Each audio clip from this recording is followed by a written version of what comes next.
Buenos días a todos, bienvenidos a este ciclo de charlas para los terapeutas complementarios, donde tratamos de acompañarlos y de informarlos de diferentes cosas para pasar esta pandemia. ¿Cómo les va? ¿Cómo están todos? Veo caras nuevas, veo las caritas de siempre. Les quería comentar que ya están todas las charlas anteriores posteadas en las diferentes redes sociales para el que quiera compartirlas o que quiera volver a escucharlas. Hoy me toca a mí, hoy me toca a mí hablar de las terapias complementarias en la asistencia médica. A veces no conocemos el accionar de todas las terapias complementarias, pero siendo partes de esta gran comunidad de terapeutas, tenemos que aprender para también aconsejar a nuestros pacientes sobre estas terapias, cuáles son las que están más conocidas y que se usan más en nuestro país, y cómo las ven los médicos, cuáles son las limitaciones que tenemos para integrarlas en la asistencia médica, y desde nuestro lugar como terapeutas en cualquiera de estas actividades, ¿qué podríamos hacer para colaborar? ¿Sí? Cuando uno habla dentro del mundo médico de las terapias complementarias, empieza a surgir una ola de inespecificismo. No se saben de qué se tratan, lo que las hacen extrañas, y muchas veces se las asocian con pseudociencias. También está este concepto de lo alternativo. ¿Qué es lo alternativo? ¿Por qué se habla de la medicina alternativa como contraposición de la medicina convencional? Y esto hace que también tengan muchas veces una onda mística, o que se consideren que están dentro de lo místico, y que solamente tienen una concepción oriental. Si bien todo lo que tenemos registrado ancestralmente corresponde a todo este misticismo, a estas terapias orientales, muchas ya conforman una concepción netamente occidental. Cuando nosotros hablamos de terapias complementarias, lo que tenemos que interpretar correctamente cuál es el universo que integran, qué es la medicina alternativa y qué es la medicina complementaria. En nuestro país, cuando nosotros hablamos de medicinas alternativas, hacemos referencia a la utilización en lugar de una medicina convencional, o una o la otra. En cambio, cuando hablamos de una medicina complementaria, estamos hablando de aquella que se utiliza conjuntamente con la medicina convencional. Esto es algo que tenemos que tener muy en claro, porque al facultativo médico no le gusta esta alternativa, le gusta el complementarismo. Es algo que tenemos que ya erradicar. Muchas veces decimos, tal terapia es una terapia alternativa. No, son terapias complementarias. Nosotros concebimos esa terminología con una diferenciación. En otras partes del universo es como que en el mundo se trabaja como que es lo mismo, pero nosotros hay una marcada diferencia entre lo alternativo y lo complementario.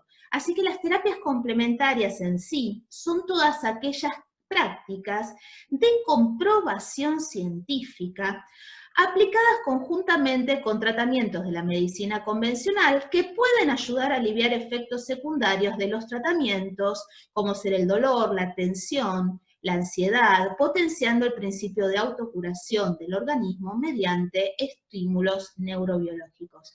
La terapia complementaria hoy en día realmente tiene mucha comprobación científica. Podemos decir que esta comprobación científica que surgió en estas últimas 2 décadas, fines del siglo pasado y principios de los 2000, hay mucha comprobación científica que dicen cómo afectan al organismo, qué significa aplicar estas terapias en el organismo. Ya no hay terapias complementarias que no tengan una comprobación científica, pero nosotros, en nuestro país, en Argentina, realmente no hay comprobación científica de las mismas. No hay publicaciones por ahí en masa, y se vio un gran crecimiento a nivel mundial, son bien millennial las comprobaciones científicas, a principios de los 2000, esa década del 2000 al 2010, donde hubo como un auge del uso de la terapia complementaria y esta necesidad de tratar de encontrar un significado, tratar de que no son mágicas ni místicas, sino esto es lo que hacen en el organismo porque generan a través de una estimulación esta respuesta neurobioendocrina. Siempre va a haber un estímulo externo que ejerce un terapeuta donde el organismo genera respuestas neurobioendocrinas utilizando mecanismos y estructuras propias de su cuerpo para fomentar este proceso de autocuración del organismo. Lo que siempre estamos buscando es fomentar las herramientas naturales que tiene el organismo para poder autorregularse. Estos estímulos físicos, energéticos o químicos que ingresan a través de las terapias complementarias van a ser recepcionadas por nuestro sistema nervioso, quien va a realizar un proceso de conversión para transformar esa energía que reciben a través del estímulo en una señal nerviosa que pueda ser interpretada por esos nervios sensitivos. Así es como ingresa al organismo, y después va a ser un reequilibrio que potencia muchas facultades en ese organismo. Actualmente hay muchas asociaciones, por ejemplo la British Medical Association, que establece diferentes tipos de terapéuticas complementarias o medicinas complementarias de acuerdo al enfoque que le van dando. Y que esto va variando, cada país tiene su forma de agrupación. Por ejemplo, acá en esta asociación considera que hay medicinas complementarias que trabajan en forma sistémica, como son las homeopatías, las osteopatías, las quiropraxias, las medicinas herbales, la acupuntura, la naturopatía, perdón. Hay algunas que son más de diagnóstico, como son las iridiologías. Hay otras que son métodos, un grupo de terapeutas son métodos como pueden ser el masaje, el shiatsu, la reflexología, la aromaterapia, la hipnosis, la medicina nutricional, que ayudan a aquellas que son de sistemas completos. Y otras que son métodos de autocuidado, métodos que se les enseñan a las personas para prevenir enfermedades, para tener siempre una calidad de vida plena, que son la meditación, el yoga, la relajación, el tai chi. Así es como la British Medical Association las configura, las agrupa. Y esto va cambiando, todos los años surgen nuevas comprobaciones científicas de terapia y estos universos van a ir creciendo. Por ejemplo, en Estados Unidos se agrupan diferentes, están los que son para tratamientos basados en la biología, como son las terapias herbales, las dietas especiales o las vitaminas, aquellos tratamientos que las utilizan basados en la manipulación del cuerpo, como son los masajes, las quiropraxias, la reflexología, las osteopatías, aquellas que son terapias energéticas, como el Reiki, la terapia magnética o el Qigong, aquellos que son tratamientos cuerpo-mente, yoga, espiritualidad, relajación y meditación, y otras que son completos sistemas médicos, como es la medicina tradicional china, las naturopatías, las ayurvedas. O sea que están presentes, siempre están presentes. Ya no es más como en el siglo pasado que se ocultaban, uno decía, bueno, me voy a hacer tal terapia, pero no le digo al médico. Ahora están siendo parte de ese proceso de salud. El problema es que todo tiene un principio de regulación, un principio donde debe haber una conducción para su aplicación. Las estrategias de la OMS, de este último septenio, lo que destaca es que la medicina tradicional y complementaria debe tener un acceso universal a la salud. Deben estar aquellas que realmente son consideradas necesarias, aquellas que tienen una comprobación científica, deben estar reguladas y ser parte de ese Sistema Nacional de Salud. O sea que si yo me voy a atender, no tenga que ser ni escondido, ni tenga que pagar fortuna por asistirme, sino que están dentro del Sistema Nacional de Salud. Y para esto, los Estados miembros que conforman esta Organización Mundial de la Salud deben establecer políticas para su reconocimiento, regulación e integración. Nosotros somos un país Estado miembro. Nuestro país debiera establecer esas políticas, esa regulación e inclusión dentro del Sistema Nacional de Salud. Pero la verdad no lo tenemos hecho todavía. Las estrategias dicen que hay que aprovechar esa contribución potencial que tiene la medicina tradicional y complementaria en la salud, el bienestar y la atención de salud centrada en la persona. Hoy en día ya no es más el modelo paternalista donde el médico decía que había que hacer y el paciente era un objeto. No, el centro es la persona que debe recibir herramientas que logren su equilibrio, que logre ese equilibrio entre enfermedad y salud. Y que para ello se debe proveer y promover la utilización segura y eficaz de la medicina tradicional y complementaria. Y que esto se logra a través de reglamentaciones, a través de investigación, y cómo incorporar tantos productos como profesionales o prácticas en el sistema de salud. O sea que esto no es que no se pueda hacer o que tengamos que seguir ocultos. Esto lo debe hacer en las políticas de Estado del país. A pesar de los importantes progresos realizados en la aplicación de esta estrategia en todo el mundo, los Estados miembros siguen teniendo problemas para lograrlo. Esto es a nivel mundial. En algunos países que por ahí comenzaron antes con este proceso de regulación e investigación, muchas veces volvieron a foja cero porque no daba como resultado. Y otros, sin embargo, le encontraron la vuelta y funciona correctamente. Obviamente que hay intereses económicos de por medio, intereses políticos o intereses sanitarios. Pero lo importante es que haya actividades de investigación y desarrollo y una formación y capacitación profesional de las medicinas tradicionales y complementarias. Esto es lo que realmente todo país debe lograr a nivel mundial, ¿sí?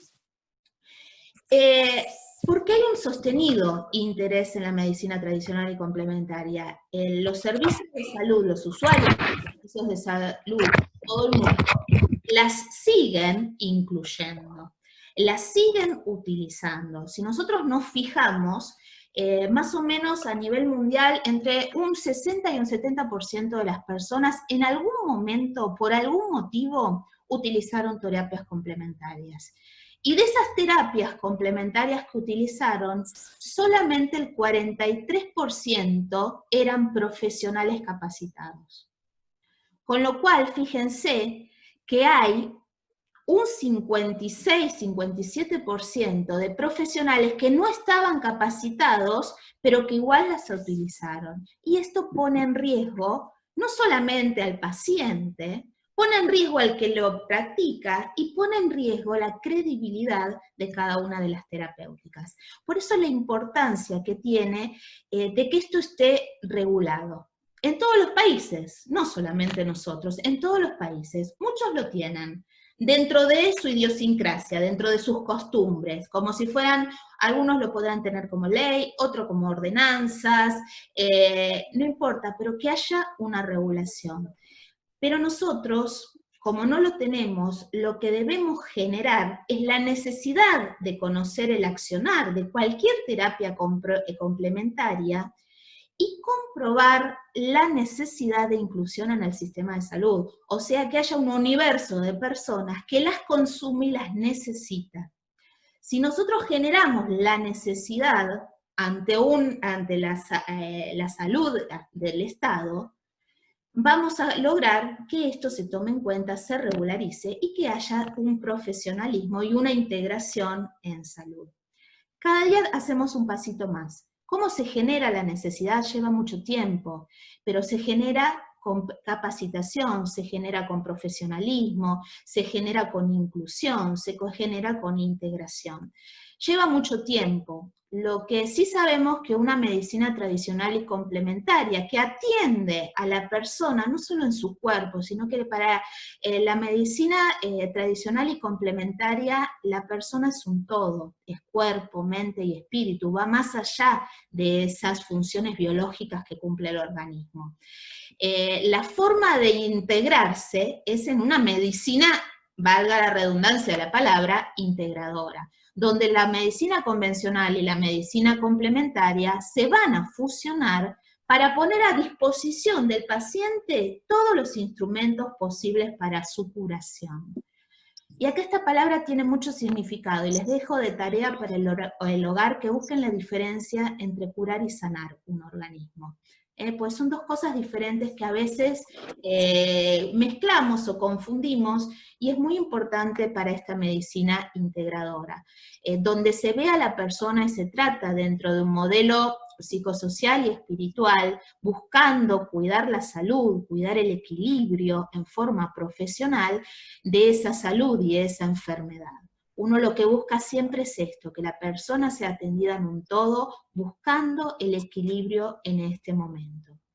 Vamos a ver algunas terapias complementarias para ver de qué se tratan, porque a veces no sabemos y no podemos tampoco recomendarlas, o si un paciente, aparte de la que nosotros ejercemos, utiliza otra terapia, no sabemos si puede tener una contraposición con lo que estamos haciendo, si puede ser perjudicial o no para el tratamiento que nosotros estamos aplicando dentro de nuestra especialidad. Las terapias complementarias vieron que las podemos clasificar de muchos tipos. Una de las formas de clasificación es esta, donde dividimos aquellas que son sensoriales, que son las que trabajan con los sentidos, el olfato, la vista, el gusto, el oído y el tacto, conformando este acto de accionar reflejo, donde ingresa un estímulo a través de los sentidos para obtener una respuesta en un órgano diana, en un órgano objetivo de equilibrio. Hay otras que son del tipo cognitivas, donde utilizan esa energía positiva, ese pensamiento positivista para facilitar la recuperación, como puede ser la hipnoterapia, las meditaciones, el mindfulness, que vimos el otro día bien de qué se trataba. Otras son expresivas, donde aquellos pensamientos que no pueden salir a la luz de una forma natural, lo hacen a través de esa expresión, por la psicoterapia o por la expresión artística. Pero siempre hay un terapeuta atrás que conduce, un terapeuta que va conduciendo las acciones para que ese paciente se pueda expresar. Y otras son las físicas, que a través del movimiento hay una expresión de las emociones, de esas emociones que por ahí se enquistaron y están generando diferentes enfermedades, como puede ser el tai chi, el yoga, la biodanza, la autonía. Hay muchas terapias complementarias que no conocemos y que para algunos pacientes son muy beneficiosas tener en cuenta que están presentes. Las más comunes que actualmente estamos escuchando, bueno, la aromaterapia, las flores de Bach, la reflexología, la acupuntura, el tuinal, el masaje terapéutico, la musicoterapia, ahora surgió esto del paisajismo, el reiki, el mindfulness, todas que buscan esa homeostasis. Siempre estamos diciendo la homeostasis de las personas. ¿Qué significa homeostasis? Cuando nosotros vamos al diccionario dice homeostasis, conjunto de fenómenos de autorregulación conducentes al mantenimiento de una relativa constancia en la composición y las propiedades del medio interno de un organismo.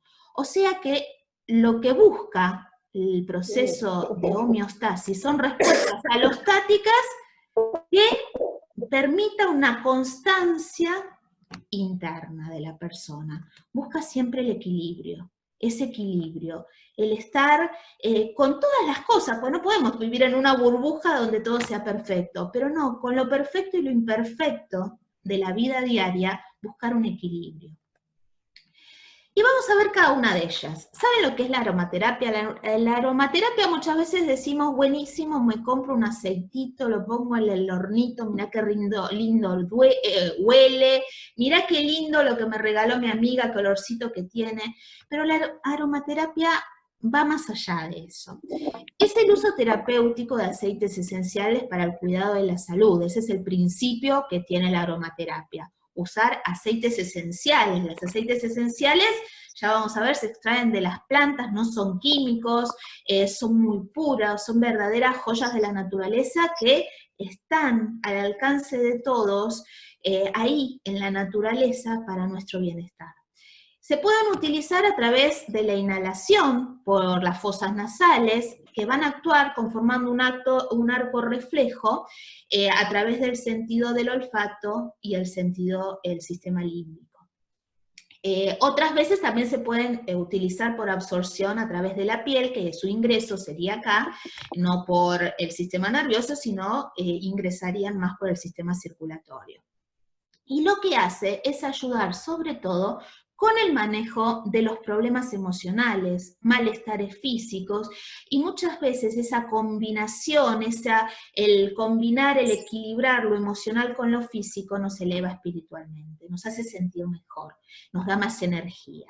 Los aceites esenciales, como les decía, se extraen de las plantas y las podemos utilizar como tópicos locales, en hornillos, lámparas, humidificadores, pero también hay que saber utilizarlas. Si yo, por ejemplo, coloco un aceite esencial en un hornillo y dejo consumir el hornillo, la convierto en tóxica. Y uno no lo sabía. ¿Por qué? Porque, bueno, uso olorcitos en el ambiente, está bien. Siempre tiene que quedar la mitad del aceite esencial junto con la cantidad adecuada de agua en ese hornillo para que no se convierta en algo que en lugar de ser equilibrador se convierta en desequilibrante. Lo mismo pasa cuando las usamos en cremas y geles. Hay que saber cuál es la adecuada para mi organismo, porque puedo llegar a tener una reacción alérgica, o las sales, o los productos de higiene personal. Hay que saberlas, hay que tener una conducción de un terapeuta especialista en aromaterapia para usar, porque un exceso las hacen desagradables y desequilibrantes, y su uso puro a veces no es el adecuado para determinadas pieles. Hay que vehicularla, usarla con aceites vehiculares. Esto no significa que no usen aromaterapia, al contrario, hay que usarlas, pero de la mano y el consejo de un terapeuta en aromaterapia.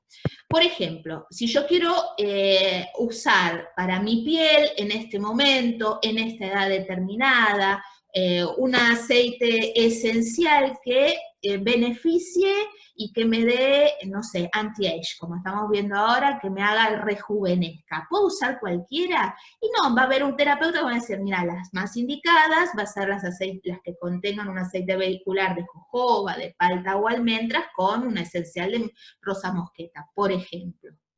Me va a indicar una posología para utilizarla. No es agarro un frasquito de aceite esencial de jojoba, otro de rosa mosqueta y me lo pongo en la cara, porque puedo tener una reacción alérgica.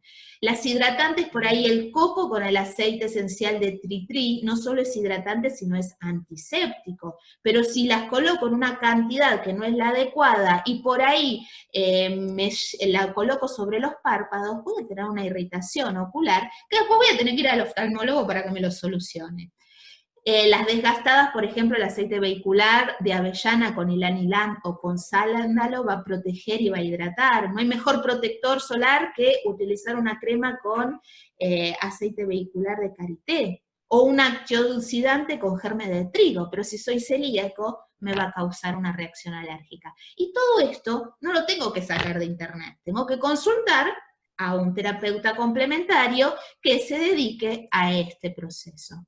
Las flores de Bach. Las flores de Bach decía que las enfermedades físicas tienen un origen emocional y que si los conflictos emocionales persisten durante un periodo prolongado de tiempo, la enfermedad se va a manifestar en el cuerpo.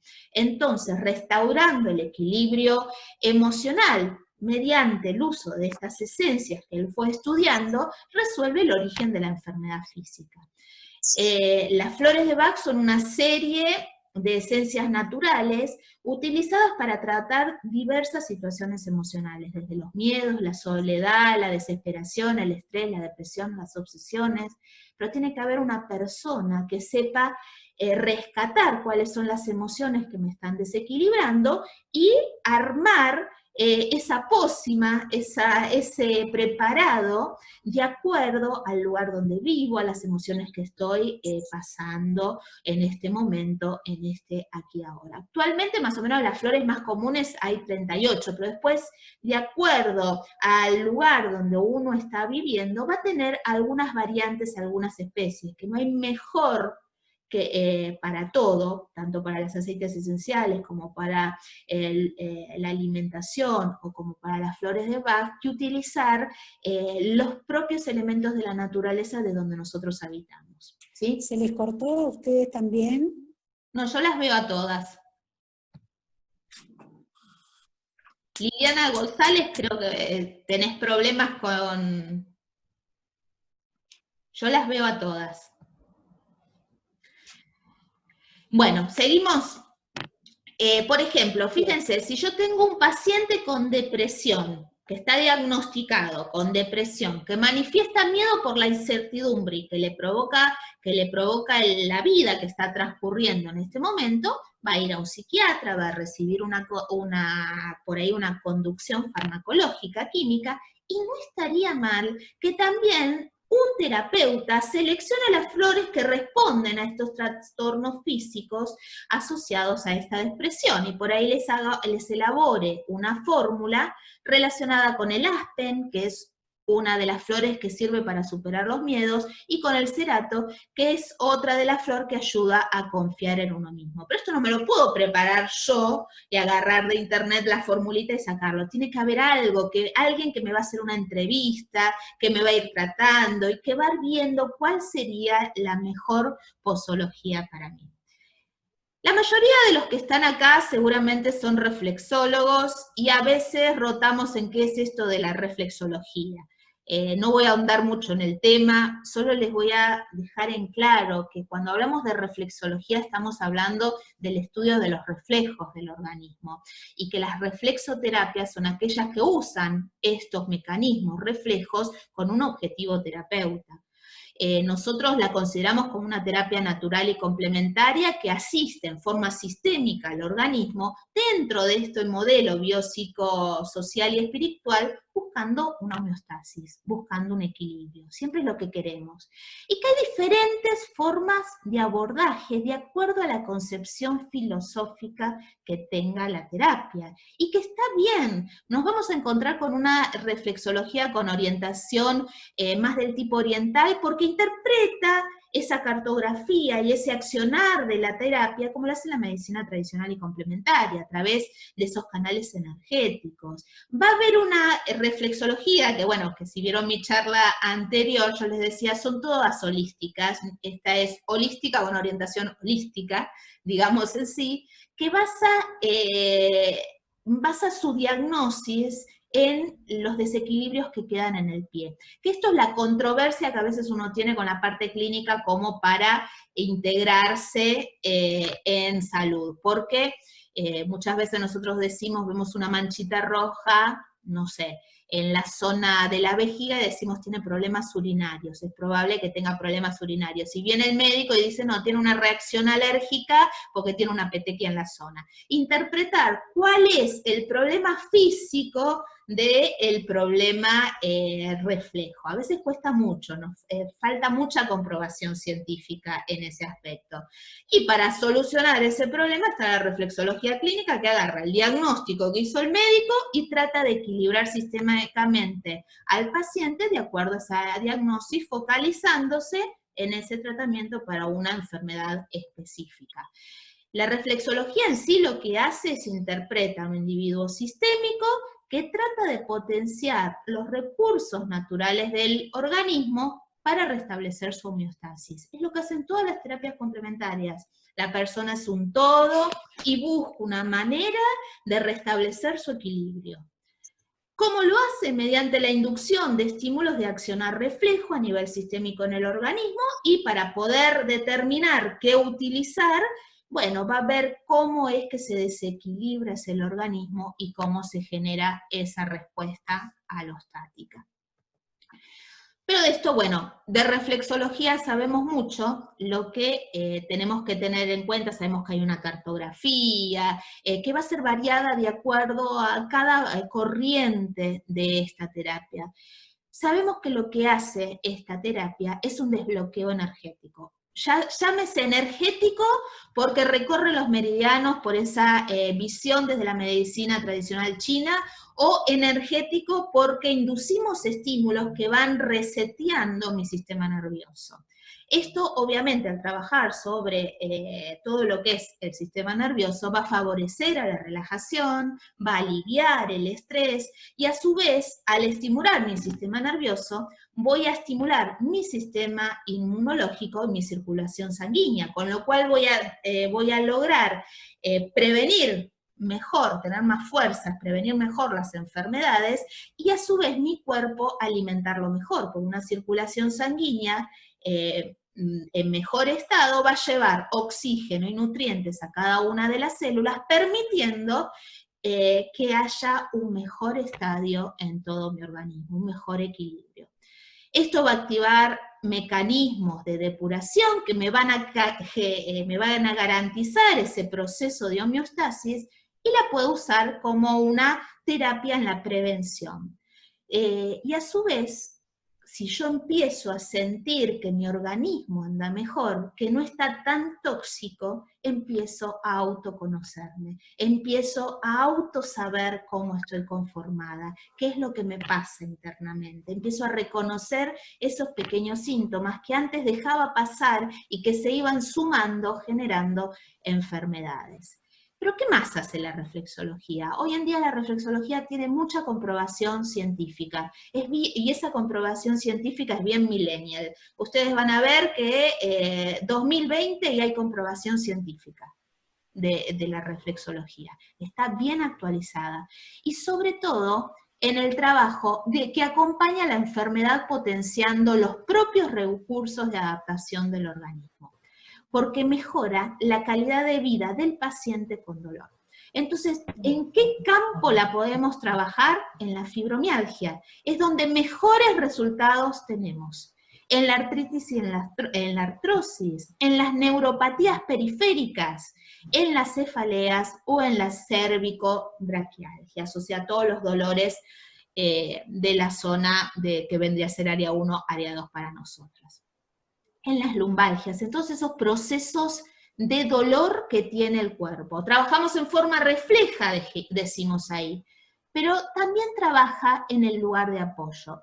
Ustedes piensen que nuestra estructura ósea debe tener una biomecánica en el andar muy buena, adecuada, porque si no, si yo empiezo a pisar mal, esta biomecánica se descompensa y empieza a generar problemas cadera, rodilla, columna, que a su vez van a empezar a repercutir en el resto del organismo. Entonces, muchas veces, utilizando la reflexología, como decimos nosotros, no solo como técnica refleja, sino como técnica funcional en el pie, vamos a mejorar el apoyo, vamos a ayudar en los procesos de fascitis plantar, metatarsalgias, arcos vencidos, halus valgus.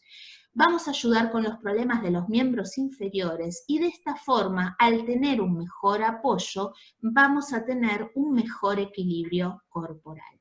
También está demostrado que genera un ordenamiento de la conducción eléctrica del sistema nervioso, propiciando la circulación sanguínea. Entonces viene muy bien en aquellas patologías donde se necesite facilitar el drenaje en edemas.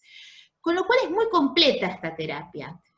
Así que la podemos utilizar en muchas cosas. Nos queda poco tiempo, nos queda 5 minutos, pero me queda mucho por hablar. Así que cuando se corte, vuelvan a entrar con el mismo ID y la misma clave, así seguimos y no tengo que andar corriendo y decir todo en 5 minutos. Vamos a hablar ahora de acupuntura. Porque todos decimos, bueno, la acupuntura es la que te pinchan y no sé qué hacen, pero te sacan el dolor. Y vamos a un especialista muchas veces que decimos, bueno, como es chino, va a saber hacerlo. Pero a veces no sabemos si realmente es un médico chino que estudió acupuntura o que lo hace por vocación, porque no tenemos idea. La acupuntura en nuestro país tiene una reglamentación. La acupuntura en nuestro país está reglada, su práctica, su ejercicio, a través de profesionales de la salud como los kinesiólogos y los traumatólogos que estudian ese apartado en las ciencias de la salud, ¿sí? Que se quieren especializar y agarran ese apartado, lo estudian y lo pueden practicar. El resto no está regulado en nuestro país. Lo que no significa que sea bueno o que sea malo, no estamos juzgando eso, sino que hay cierta regulación. Por eso les decía, a veces hay cosas que están reguladas y no las sabemos, pero hay otras que no tienen nada de regulación, como lo es la reflexología. La acupuntura es una terapia que mediante la punción de ciertos tipos de agujas, ¿no? Hay muchos tipos de agujas de diferentes tamaños, porque esa punción tiene diferentes ingresos específicos, en puntos específicos de estos meridianos energéticos que habla la medicina tradicional china, lo que hace es abrir válvulas energéticas para generar una liberación. Y esta liberación de energía que por ahí estaba atascando todo ese sistema energético de la persona va a generar una relajación, una tonificación en la persona que en su conjunto va a dar bienestar. Proviene de la medicina tradicional china y consideramos que fuese derivado de la reflexología que surgió hace 5.000 años cuando se empezó a ver que ante el apretar con un dedo en cierta parte del organismo se generaba una respuesta y luego se empezó a decir, bueno, en lugar de usar los dedos utilicemos diferentes agujas. Así fue toda esta mágica terapia que es la acupuntura, que hace muy bien a las personas, trata de equilibrar los meridianos dependiendo de la patología que tenga la persona, como lo interpreta la medicina tradicional china. Muchas veces también lo que hace, utiliza la muxibustión para mover la energía y generar ese principio de equilibrio. Cuando ustedes ven que aparte de la aguja está la moxa que hace cierto calor en la zona, haciendo ciertos círculos para fomentar, mover la energía de la zona. Y viene muy bien a veces para inhibir el dolor, disminuir el sangrado, aumentar las defensas de las personas. Pero a veces algunas personas dicen, me hice acupuntura y quedé peor. O me hice acupuntura y es lo mejor. ¿Por qué en algunos sí, en otros no? Son todas esas cosas, es como todo. Para cada paciente hay una terapia o un grupo de terapias complementarias que le van a ser beneficiosas y para otros pacientes que no. Por suerte tenemos muchas. Tenemos el Tuiná también. El Tuiná es un masaje chino que tiene en cuenta toda esta filosofía de la medicina tradicional china, los meridianos y los puntos de acupuntura, que la característica que tiene es que, bueno, que tiene una dirección y una forma especial de realizar el masaje para favorecer el ingreso del estímulo. Y la occidentalización, como uno diría, sería más el masaje terapéutico, ese masaje donde se interpreta el organismo, como lo hace la medicina convencional, y que se utilizan las terminaciones nerviosas del cuerpo y determinados puntos de presión para inducir a una relajación, aliviar desequilibrios del sistema osteoartromuscular y que así la persona genere ese proceso de autorregulación. Justamente ayer cuando estaba dando las clases del módulo 4 hablábamos de si desde la reflexología podemos solucionar una contractura. Muchas veces cuando la contractura ya es crónica, necesitamos que haya un masaje terapéutico en la zona y luego acompañar este proceso con reflexología para desintoxicar la zona y que no se vuelva a repetir la contractura. Desde el pie no puedo solucionar todas las contracturas. Así que bueno, ahora se nos va a cortar, así que vamos a salir todas y vamos, bueno, yo las voy a sacar, no sé, y vamos a volver a ingresar con el mismo ID y la misma contraseña, que vamos a seguir viendo un par de terapias complementarias más y ver cómo generamos ¿Cómo generamos esa necesidad? Que eso es lo que tenemos que hacer nosotros, desde nuestro espacio, generar la necesidad para ser incluidos en el sistema de salud.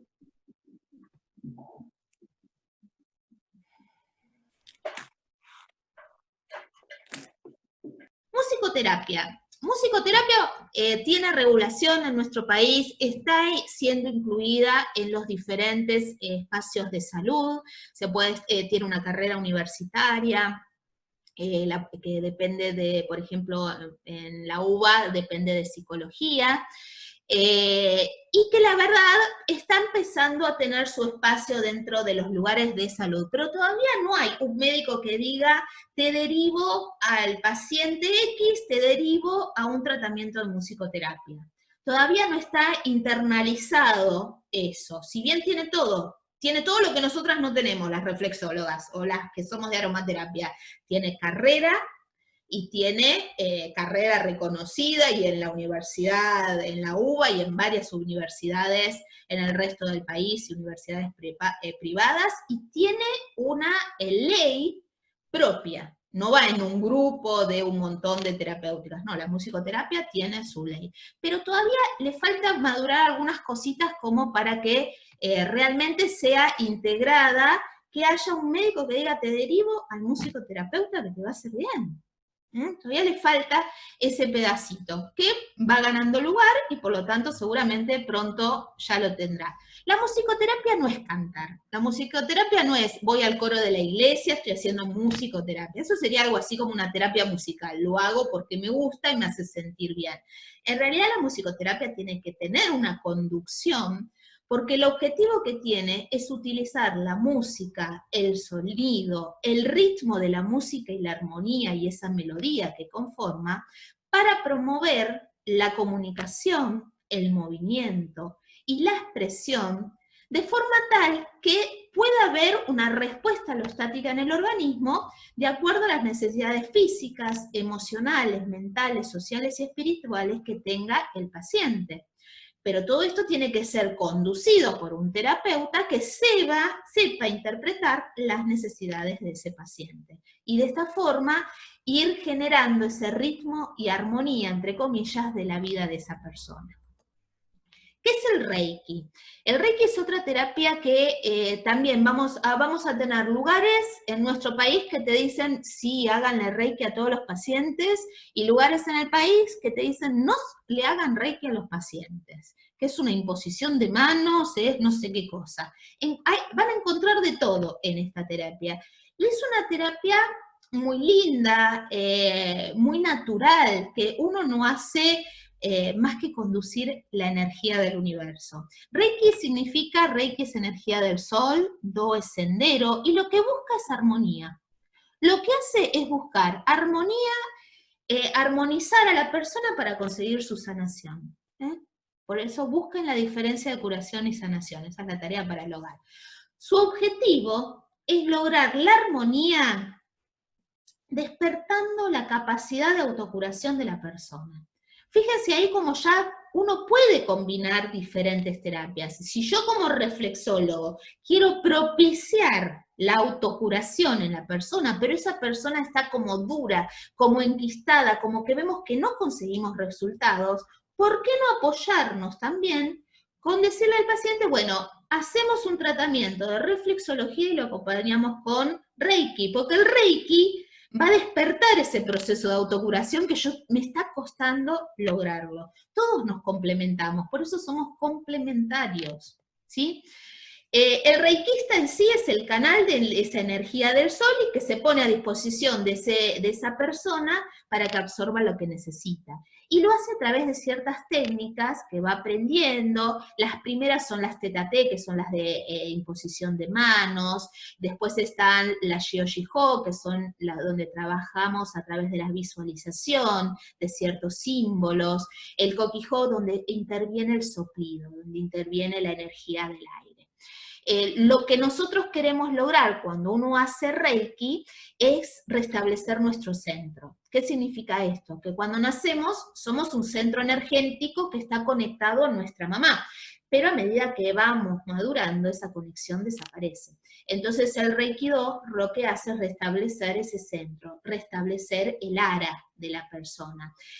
O sea que restablece el dominio del cuerpo y de la energía de cada persona. Pero va a depender, nosotros podemos ser el canal, va a depender de esa persona cómo sea su proceso de recepción de esa energía. El Reiki hace que uno empiece a darse cuenta de las cosas que suceden, propician la expansión de la conciencia. Siempre estamos hablando de eso, de propiciar la expansión de la conciencia, de autoconocernos, de saber quién somos, dónde estamos, de tener una conciencia plena, de buscar un equilibrio, porque cuando no conseguimos eso, empezamos a generar como depósitos de mala energía que se van a enquistar y generar enfermedades. Otra de las que está surgiendo es el paisajismo. El paisajismo en sí consiste en mostrar paisajes tranquilos y relajantes a los pacientes, especialmente escenas que evocan calma y tranquilidad, con un objetivo terapéutico. Hay un estudio de los colores y de la iluminación con objetivos terapéuticos, que está dentro de la pintura terapéutica, cuando uno lo estudia, que de acuerdo a la patología que uno está transitando, hay algunos colores que vibracionalmente son positivos o son negativos para esa persona. Entonces, si yo estoy, por ejemplo, en una sala donde están todos inmunocomprometidos, tendría que tener una serie de figuras, de paisajes, de obras artísticas que conduzcan al equilibrio de esa parte emocional de la persona. Permite controlar dolores, ansiedades, porque una de las cosas que ahora estamos aprendiendo gracias a las neurociencias y todo este avance del millennial del cerebro, que al cerebro le gusta sentirse bien, le gustan las cosas que son placenteras. Cuando hay algo que no le gusta, va a agarrar un síntoma y lo va a exacerbar. Si a mí me duele la rodilla y estoy en un lugar que no me gusta, la rodilla me va a doler más. En cambio, si a mí me duele la rodilla y estoy en un lugar que me gusta, a mí me va a doler menos. Y si me duele menos, voy a empezar a conducir todo ese proceso inflamatorio en mi organismo y voy a salir adelante. Pero si me duele más, cada vez lo voy a enquistar más y me voy a sentir peor. Todo esto de las pinturas, del arte, en las salas, en muchos lugares se le da mucha importancia. Se le da mucha importancia al color, al aroma de una sala, a la iluminación de una sala. En otros lados no. Es más, nosotros nos encontramos a veces con que te dicen, no, en los hospitales paredes lisas, blancas, tétricas. En seguridad e higiene te lo dice. Y vos decís, ¿y por qué no tratar de ponerle arte? Y si hay algún problema de seguridad e higiene, ver cómo solucionarlo, no quitar la obra. Porque la obra es para los pacientes. Y a su vez para el personal de salud, porque estar en un cuadrado blanco, o en un cuadrado gris, o en un cuadrado celeste, todo el día es perjudicial para mi cerebro. Y mi cerebro, en lugar de estar feliz, va a estar triste y no voy a responder igual, ni a un tratamiento, ni como profesional de la salud. Mirar un paisaje que realmente me reconforte, me va a hacer sentir mejor. Porque el cerebro le gusta sentirse bien. Entonces, rodeémonos de cosas que nos gusten. No estemos en lugares que no nos gustan. El cerebro quiere ser feliz. Y ese es el secreto para seguir adelante. Del mindfulness solo voy a decir dos cositas porque tuvimos una clase hermosa con Denise la semana pasada, que si la quieren repetir, ya está en el IGTV de Instagram, en el Facebook, en el canal YouTube, en todos lados, ya está para que la puedan volver a tener, y seguramente más adelante vamos a tener otra de esas relajaciones asistidas con Denise. El mindfulness, llamémoslo, es conciencia plena. Es prestar atención a la experiencia de ahora en una forma específica, con una intención y aceptación de lo que me está pasando en el aquí y ahora. Y sobre todo, sin ponerlo en juicio, sin culparme, sin sobreexigencias, sin ponerle una palabra más. Es lo que soy ahora. Y la característica que tiene el mindfulness, que no es que tomo una pastillita o alguien me lo hace a mí.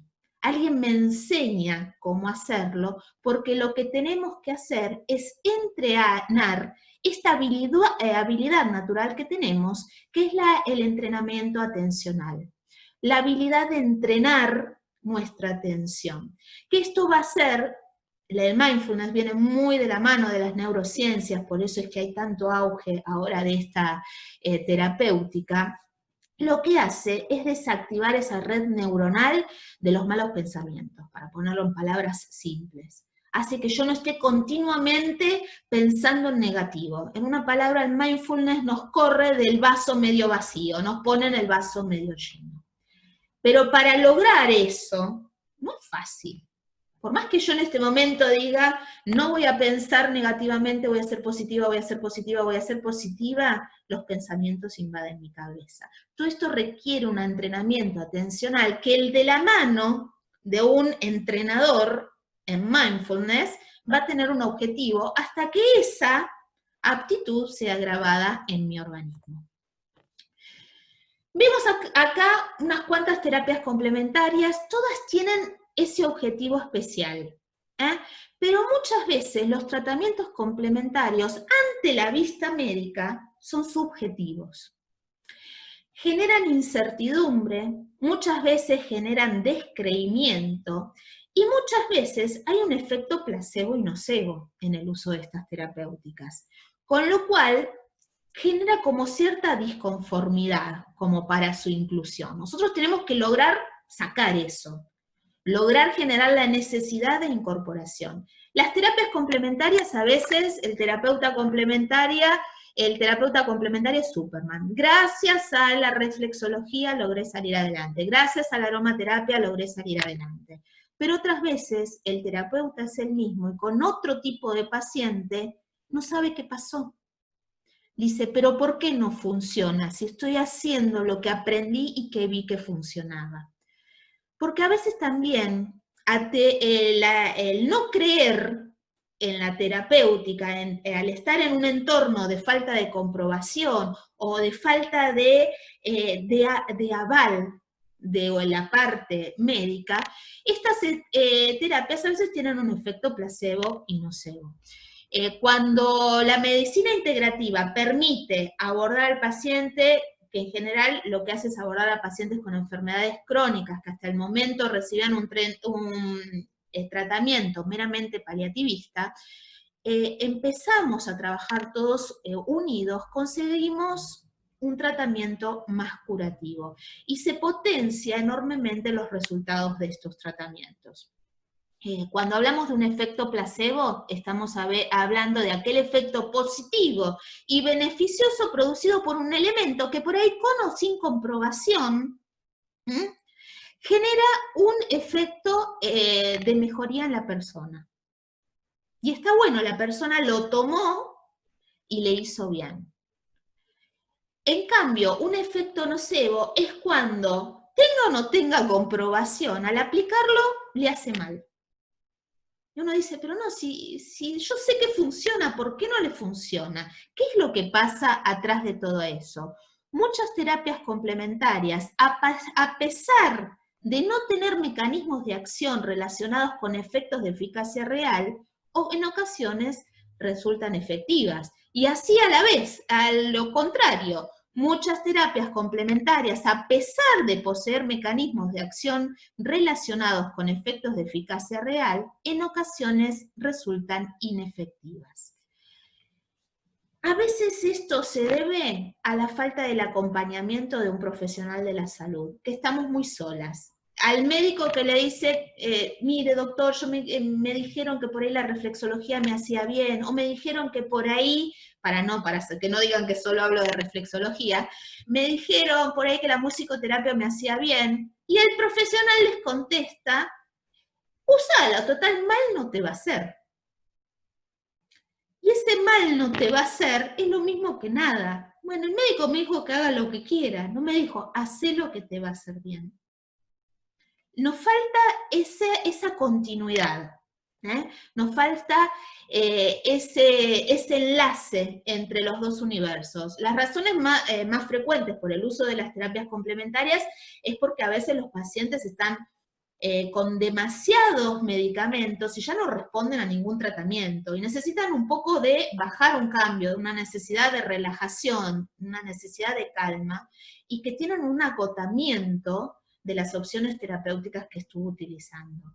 Entonces a veces por eso recurren sin decir nada a terapias complementarias. Muchas veces que te encontrás un tratamiento tras otro, un diagnóstico tras otro tras otro, y no llegás nunca al objetivo que es estar en equilibrio. Entonces buscas alternativas. Ahí es cuando la convertimos en alternativas. ¿Dónde voy? Y bueno, me voy a probar con esto. Si total el médico me dice, mal lo va a hacer. Por ahí hay un efecto placebo nocebo y funciona. El funcionamiento de estos efectos placebos generan mecanismos que, ante la expectativa de curarse, va a condicionar el tratamiento, porque a mayor expectativa de mejora, mayor es el efecto de placebo. Si yo tengo mucha confianza en esto, en este tratamiento, ese efecto placebo me va a condicionar a tener un mejor tratamiento. Y eso va a depender mucho de la profesionalidad y la sensación de competencia que proyecta quien lo administra. En una palabra, si a mí mi médico me dice, hace tal terapia que conjuntamente con el tratamiento que te estoy brindando te va a ayudar y vas a estar bien, hay un efecto placebo en el medio que va a conducir a ese paciente a sentirse bien. Pero si me dice, hace lo que total no importa, mal no te va a hacer, estamos condicionando al tratamiento complementario. Porque la falta de profesionalidad y la sensación de incompetencia que proyecta ya toda esta terapéutica hace que condicione el tratamiento y por eso a veces no resultan las cosas. Así que si nosotros tuviésemos terapias complementarias con profesionalismo, seguridad, conocimiento, comprobación científica y trabajásemos en forma integral, tendríamos tratamientos más efectivos. Qué lindo sería ir al médico, caso clínico, estos hipotéticos que armamos siempre en las clases, paciente de 56 años que acude a la consulta porque quiere disminuir las molestias causadas por la menopausia. El médico me dice, mira, te voy a dar inhibidores de la recaptación de la serotonina y estrógenos locales, pero ¿sabes qué? Podés hacerte reflexología. Y la reflexóloga dice, bueno, yo voy a tener que trabajar todo su sistema osteoartromuscular, la parte emocional, lo endocrino y reproductor femenino. Y a su vez le dije, y fíjate si no podés también hacer aromaterapia. Y la aromaterapéutica le va a decir, bueno, vas a usar esta posología, en esta forma, el aceite de geranio con el anilán y un poco de avellana y jojoba. O por ahí dice, hagamos tai chi, que te va a ayudar porque está focalizando mucho dolor en la articulación todo este proceso, o por qué no, si no salís adelante con la reflexología, un poquito de Reiki para lograr esa autorregulación. Qué lindo sería si la receta médica dijera, solicito evaluación para tratamientos con terapias complementarios de la paciente Juana López, diagnosticada con fibromialgia desde hace 3 años, que está pasando por problemas de insomnio y dolores articulados relacionados a su patología de base. Qué lindo sería que un doctor nos pidiera nuestra opinión, una evaluación, para ver cómo le brindamos otras herramientas a esta persona que lo único que quiere es sentirse bien. Así que bueno, espero que les haya gustado la charla de hoy. Lo que quiero que rescaten es que esto no tiene que quedar en palabras, somos nosotros los dueños de generar esta necesidad de integración. Nosotros, con nuestra forma, con nuestra atención, con nuestra continuidad y compromiso, con nuestro profesionalismo, somos los únicos encargados de regular la terapia. Hoy en día, la mayoría de las terapéuticas complementarias no tienen regulación, pero se usan. Y no tienen avales, porque los avales los tiene que dar alguien que haya sido avalado, y no hay. Entonces, ¿cómo trabajamos? ¿Cómo seguimos adelante? Bueno, generando la necesidad creo que es el mejor camino, con responsabilidad, con capacitación, con investigación. Tenemos que unirnos para generar grupos de investigación. Argentina no aparece. En las terapias chiquitas no aparece con una investigación científica. Mismo yo, hemos hecho muchos trabajos de investigación, pero nunca pudimos publicar ninguno. No tenemos los medios, no tenemos la forma, es muy difícil todo el camino, es muy a pulmón, y siempre uno necesita el apoyo de la medicina convencional para poder lograrlo. ¿Alguna quiere hacer una pregunta? ¿Puede abrir el micrófono? Silencio. Se quedaron todas mudas. ¿Cómo le va, profesor? Estuvo escuchando. ¿Y cuándo se trata el curso de aromaterapia? Aromaterapia más para el final, Cristina, quizás septiembre, por ahí. Astrid, buen día, tanto tiempo. ¿Cómo estás, linda? Caritas conocidas que hace mucho que no veo.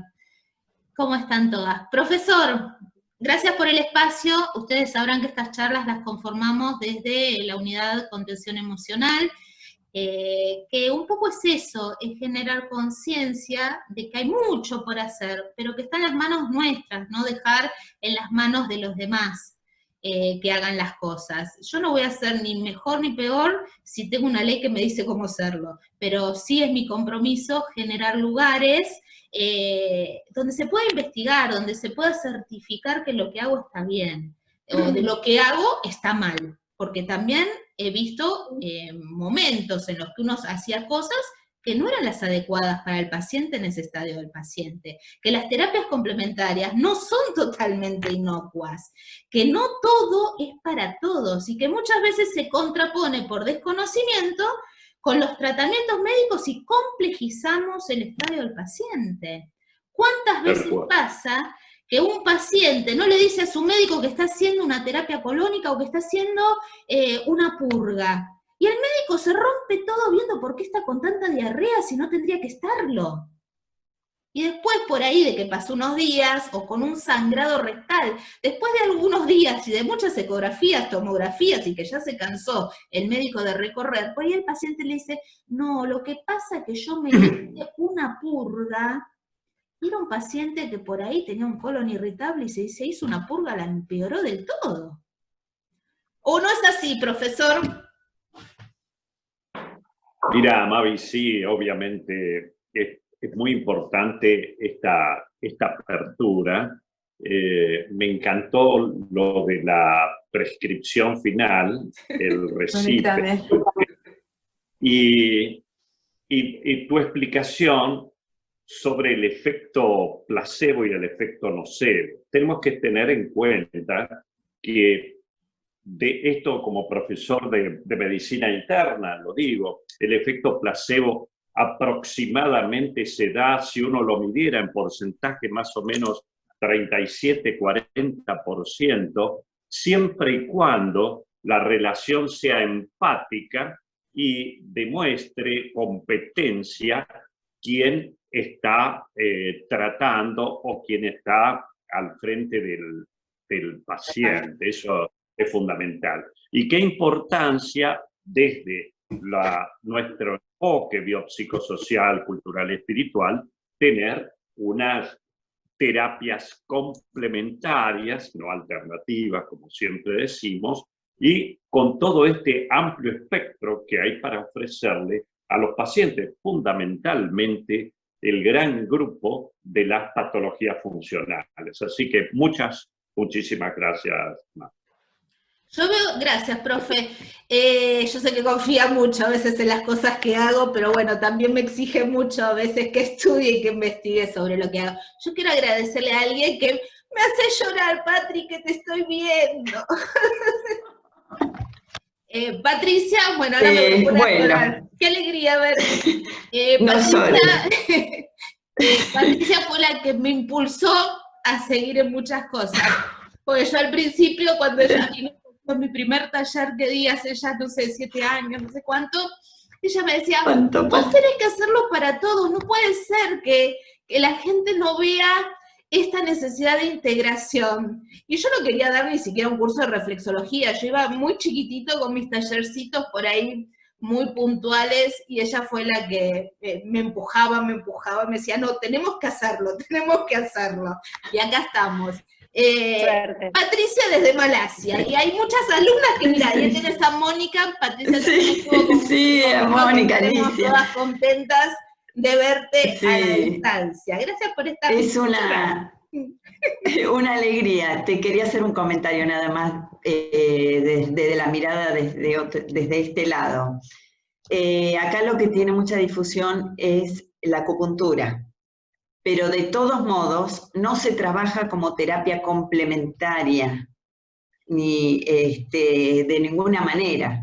Entonces, la gente decide o hace una medicina que solamente se atiende con acupuntura y va al médico cuando ya es otro el tema. Pero si son todas cosas articulares en general o de cervicales, siempre van a hacerse acupuntura. La reflexología acá tiene otro matiz. Está muy mal relacionada a la reflexología, está al mismo nivel que los clubes nocturnos, o sea que ya con eso, viste, es terrible. Está en Malasia, está en Kuala Lumpur, así que Así es otra cosa. digamos que tienen otra visión de la terapia. Por eso Otra visión. Los enfoques de las terapias son muchos. De acuerdo a ese grupo de terapias que uno va a utilizar, el enfoque que le da es que va a estar relacionado a la salud o que no va a estar relacionado a la salud. En Oriente, obviamente, van a tener una concepción desde la medicina tradicional china, donde siempre están curándose, mejor dicho, tratar de tener un estado de sanidad, no curando enfermedades, sino previniendo, siempre tratando de ser una persona equilibrada. Obviamente que cuando cae una enfermedad, no van a seguir previniendo, ya está la enfermedad, y entonces es cuando se recurre a la medicina convencional. Hay un dicho, que no sé si es verdad o no, que el médico, vos vas al médico siempre para prevenir y te cobra porque vas para prevenir, pero si es al revés, si te enfermaste, el médico no te cobra, más o menos te paga porque no cumplió su objetivo en la parte oriental. Más o menos es así el dicho. Pero bueno, nosotros somos orientales y tenemos otro enfoque. Para nosotros utilizamos desde otro punto y otro accionar las terapias complementarias y no nos podemos correr de eso, porque realmente emocionalmente, psicológicamente, estamos acostumbrados a ver el cuerpo como lo que es mi cuerpo, con ese recorrido de la medicina convencional. Y cuesta, no tenemos, como por ejemplo en Oriente está el centro de salud convencional y el centro de salud de medicina tradicional y complementaria, o los dos que funcionan como dos unidades. Es diferente, acá no hay un hospital de medicina tradicional y complementaria, y tampoco está reconocido ni regulado. Entonces eso es lo que hace confundir a las personas. Y esto genera, y a los médicos lo mismo, ninguna de las terapéuticas sirve, o usarlas total mal no te van a hacer. Y después encontramos problemas. Hay métodos, yo no puedo usar una moxibustión en un paciente anticoagulado, ni una acupuntura, o no puedo usar una terapia de presión en un paciente que está plaquetopénico. Y eso no significa que no haya de ese tipo de pacientes. Es cuando por ahí dice, bueno, no utilizamos la terapia complementaria. No, hay que saber cuál terapia complementaria va para ese paciente en un estadio determinado. Pero bueno, la que hablo mucho soy yo siempre. A ver el chat, ¿alguna tiene alguna pregunta? Patri, tanto tiempo, te dice Alicia Seoane. Patri, qué lindo verte, te dice Susi. Sí, igualmente, y al doctor también, una alegría, bueno, compartir este espacio, tantos recuerdos. Tantos recuerdos, eso.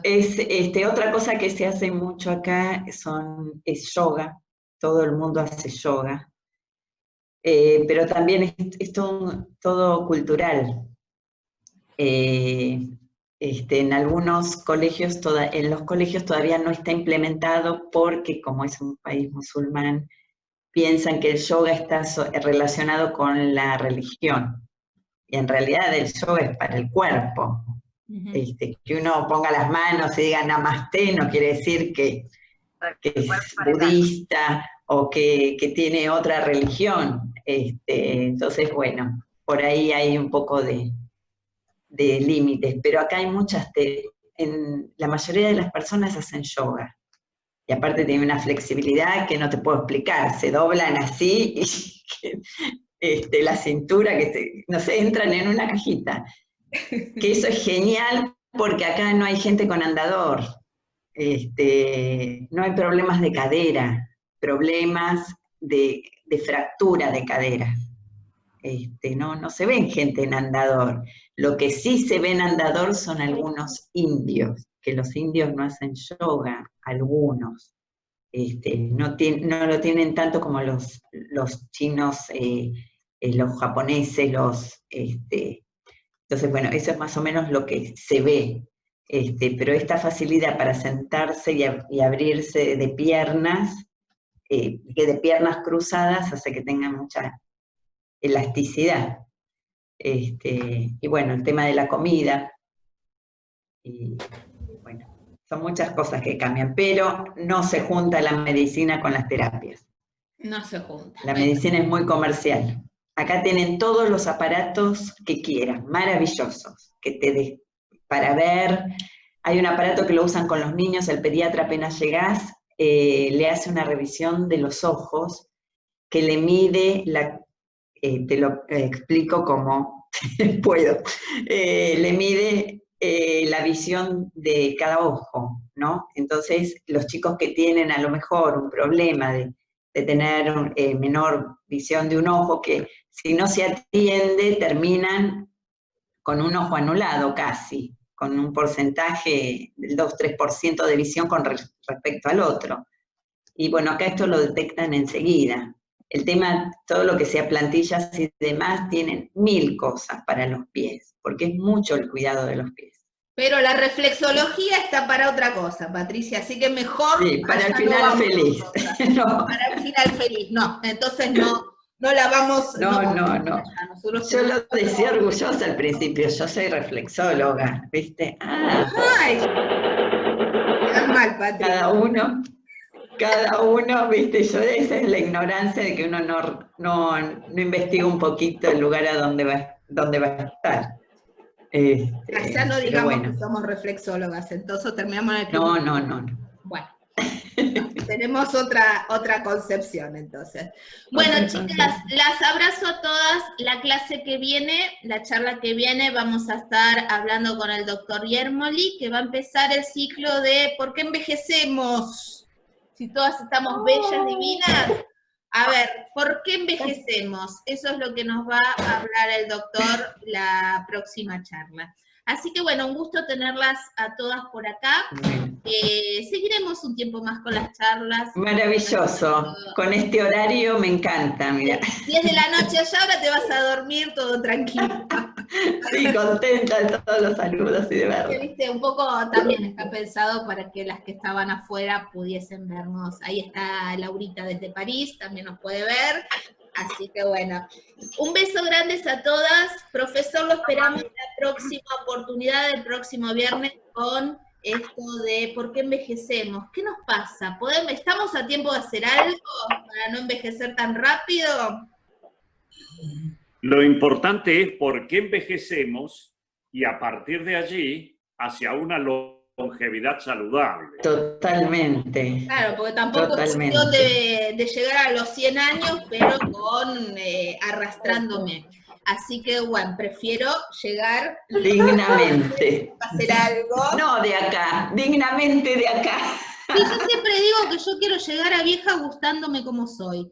Vamos a ver si lo logro, pero bueno, gustándome como soy, no físicamente solamente, gustándome nada más, estando conforme conmigo misma. Pero bueno, un beso a todos. Los espero la próxima. Buen fin de. Buen fin de para todos, que tengan Buen fin de. semana. Gracias. todo Gracias, acá, nos el vemos. nuevo canal de Instagram, somos Dale. Fashion acá y tenemos IGTV, para que si están cocinando, pongan el Instagram en el IGTV y estamos nosotros ahí con todas las charlas. Así se hace menos Perfecto. tediosa la cosa. Perfecto. Un beso a todas. Gracias. Nos vemos a todos. Estaba por ahí. Nos vemos el viernes. Suerte, muchas gracias por todo. Chau, sí.